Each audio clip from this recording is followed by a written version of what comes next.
내일 모레 금요일 삼성전자가 잠정 실적을 발표하면서 2분기 실적 시즌에 막이 오르는데요. 실적 관련된 얘기를 오늘 리더스 인덱스 박주근 대표님께서 총정리를 해주십니다. 어서 오십시오. 네, 안녕하세요. 궁금한데요. 실적이 어떻게 될까? 섹터별로 어떨까? 네. 오늘 정리를 잘 해주실 겁니다. 전반적인 2분기 실적 분위기는 어떻습니까? 전반적으로는 1분기보다는 좋아졌는데 네. 역시 뭐 작년보다는 아직까지 좀 낮아진 상태고 네.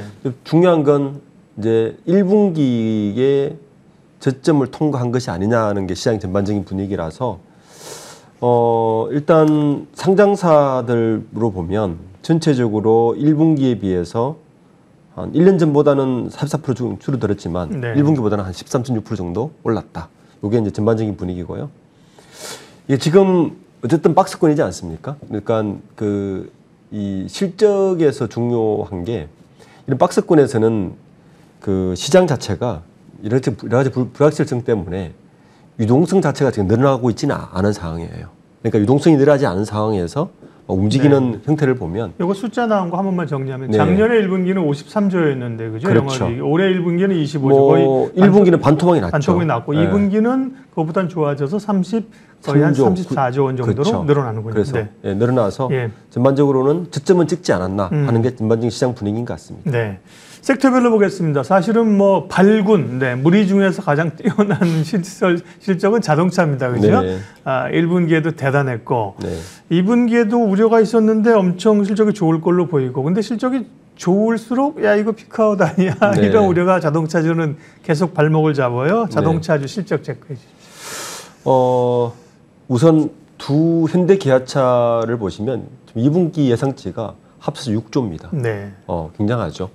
1분기에도 그 정도 했는데 지금 3분기 연속으로 계속 실적이 피크를 치고 있어서 실적은 저게 지금 3분기까지 간다는 전망이 많습니다. 네. 왜냐하면 우선 2분기 영업이익은 전년 대비해서 현대차가 21% 늘었고 기아차가 34% 늘었습니다. 네. 이 기아차가 더 많이 늘었죠. 이유는 역시 SUV 때문입니다. 이게 지금 그 자동차 업계에서는 사실 2분기가 성수기입니다. 네. 근데 요 출고난이 어느 정도 좀 해소가 된 상황에서 판매량을 보면 4월에 현대차가 33만 대, 5월에 5만 대. 작년 동기 대비해서 한 8% 정도 늘었어요. 그러니까 이게 실제로 그대로 나타났고 기아차도 보면 4월에 26만 대에서 5월에 27만 대까지 늘었거든요. 기아차가 14.4%로 더 늘었습니다. 그러니까 현대 기아차를 합치면 1월에서 5월까지 누적 판매가 11%나 늘었거든요. 이게 지금 실적으로 그대로 연결되는데 보시면 영업이익은 더 늘어났어요. 이유는 역시 모델 믹싱입니다. SUV가 전체 판매량의 60%를 차지해요. SUV가 영업이익이 훨씬 좋거든요. 그러니까 이런 부분들이 반영이 되어서 2분기 영업이익은 6조를 그때 넘을 것 같고 3, 4분기인데 문제는 3, 4분기는 신차 효과까지 얘기 더 할 것 같습니다. 그래서 신차 효과를 더해서 매출은 더 늘어나는 데다가 지금 국제적으로는 원자재 가격이 지금 하락하고 있어서 아마 현대 기아차의 실적 상승세는 아마 3, 4분기까지는 지속되지 않을까라는 게 좀 이렇게 전반적인 분위기인 것 같습니다. 네. 3분기, 4분기, 하반기도 실적은 좋다 올해 네. 추세로 간다고 보는 거고요. 네. 다음 가장 관심 있는 게 반도체입니다. 뭐 자동차는 워낙 좋지만 반도체는 눈에 보이는 숫자는 지금 안 좋은 거 아닙니까? 네, 그렇죠. 그러나 이제 언제쯤 바닥을 찍고 돌아설 것인가인데 실적으로 보면 사실 2분기는 아닙니다. 3분기 정도부터 좀 좋아질 걸로 네. 보이는데 삼성전자 당장 금요일 실적 발표. 삼성전자의 영업이익도 증권사마다 편차가 크던데요. 네, 그렇습니다. 네. 지금 전반적으로 보는 분들은 정말 2분기가 저점이 아닐까라고 네. 지금 바라고 있는 거죠. 실제 이제 전체적인 전망도 2분기가 저점을 찍지 않을까라는 게 이제 전체적인 분위기인 것 같습니다. 어쨌든 1, 2분기는 뭐 글로벌한 IT 분야의 수요 부진도 있었고, 그다음에 반도체 재고도 계속 증가를 해서 이 여파가 그대로 나타나는데 삼성전자의 경우에는 2분기 영업 손실 추정치가 한 3, 4조 원 정도 되는 것 같아요. 그래서 어쨌든 그나마 이런데. 그 SK 하이닉스는 사실 좀 더 심합니다. 작년 4분기에 1조 8천을 적자 봤잖아요. 그 1분기에 3조 적자 봤거든요. 2분기까지 조단위 적자는 불가피할 것 같고,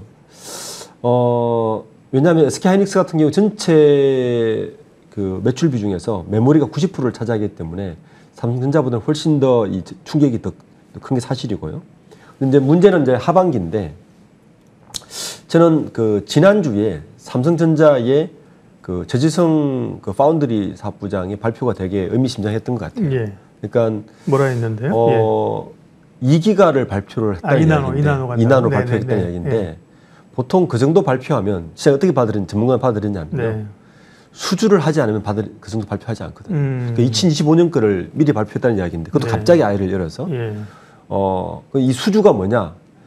지금 삼성전자의 파운드리 가장 약점은, 지금까지 파운드리는 대부분의 물량이 사실은 스마트폰 칩이 물량이었어요. 근데 스마트폰 칩이 아시다시피 애플 물량은 다 TSMC로 가 있었고, 삼성전자는 자기가 갖고 있는 갤럭시만 하고 있었기 때문에 시장 점유율이 어려웠는데, 문제는 엔비디아발 AI가 터졌지 않습니까? 네.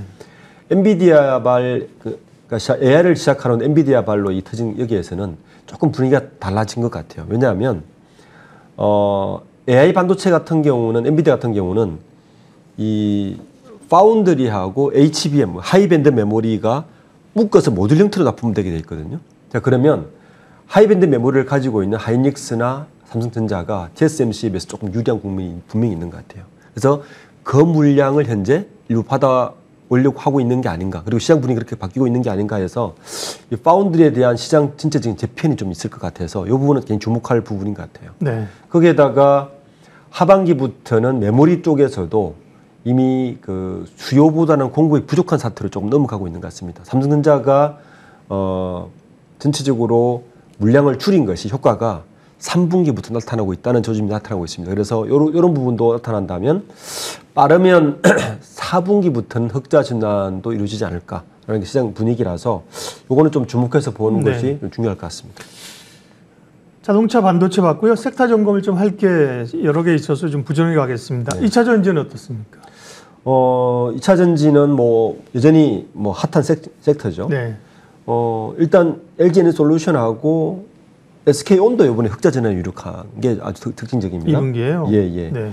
LG에너솔루션이야 뭐 워낙 그 전년 동기 대비 260% 정도 실적이 네. 좋아서서 삼성 SDI도 영업이익이 4,674억으로 이제 나타나서 한 9% 정도 성장할 것 같거든요. 이제 SK온까지 흑자 전환을 한다면 이제 전체적으로 2차 전지 관련주가 하반기에도 전체적으로 주도주로 가지 않을까. 거기에다가 이제 뭐 양극재 갖고 있는 에코프로나 포스코 퓨처엔까지 더불어서 전체적으로 어쨌든 하반기에도 시장 전체적인 주도주로 갈 가능성이 굉장히 크다고 보고 있습니다. 네. 그 다음에 이제 실적이 기대되는 쪽이 조선주입니다. 네. 연간으로 흑자 전환할 걸로 기대하고 있는데 2분기 실적이나 최근 주가 흐름 어떻습니까? 조선주가 어쨌든 슈퍼사이클은 분명히 다시 오고 있는 네. 건 분명한 것 같습니다. 어쨌든 빅3의 경우에도 이미 3년치감을 이미 확보를 한 상태죠. HD 한국조선해양하고 삼중공업은 올 2분기 흑자 달성이 분명한 것 같고요. 대우조선해양도 적자폭을 크게 줄이고 있는 것 같습니다. 이게 지금 전체적인 시장 상황을 보면 이 건조시설이 한정돼 있다는 게 우리나라의 강점이에요. 네. 건조시설이 한정돼 있는데 LNG선이라든지 그다음에 LNGC선 같은 성과가 높은 레벨이 계속 우리나라에 몰려있기 때문에 수익성은 되게 좋아질 것 같고, 수주 물량도 좀 안정적으로 갈 수 있는 분위기가 어떤 분위기가 있냐면은 2025년부터 이게 MCS하고 머스크가 소속된 그 2M 체제가 있는데 이게 해체될 가능성이 있습니다. 네. 이게 해체되면 어떤 이점이 있느냐? 경쟁이 됩니다. 경쟁이 되면 성과가 올라갑니다. 그래서 아마 전체적인 그 성과 자체가 올라가고, 그다음 조선 쪽의 가장 약점이었던 후판 가격의 하락, 이 두 가지가 있으면서 이익선이 굉장히 올라갈 것이라는 게 분명한 것 같아서 2분기는 흑자 전환, 3분기부터는 본격적인 영업이익 곡선으로 올라갈 것 같아서 조선주는 좀 많이 기대되고 있습니다. 네. 그리고 또 어느 쪽이 실적이 좋아지는 쪽이 있을까? 기계나 화학도 거론이던데 기계 쪽이야 뭐 건설 장비 이런 쪽이 워낙 좋으니까 괜찮은데 화학은 별로 그렇게 썩 좋아 보이질 않는데 느낌상으로는. 네. 화학 쪽은 전체적으로 좀 시장이 좋지는 않은데 재밌게도 롯데케미칼이 되게 재밌는 횡보를 보이고 있어요. 네. 물론 롯데케미칼은 현재 그 일진 머티리얼스를 인수하면서 이번에는 일진 머티리얼스 덕분에 겨우 흑자 정도 전환한 걸로 가고 있는데 중요한 건 롯데케미칼이 원래 하고 있던 나프타 설비를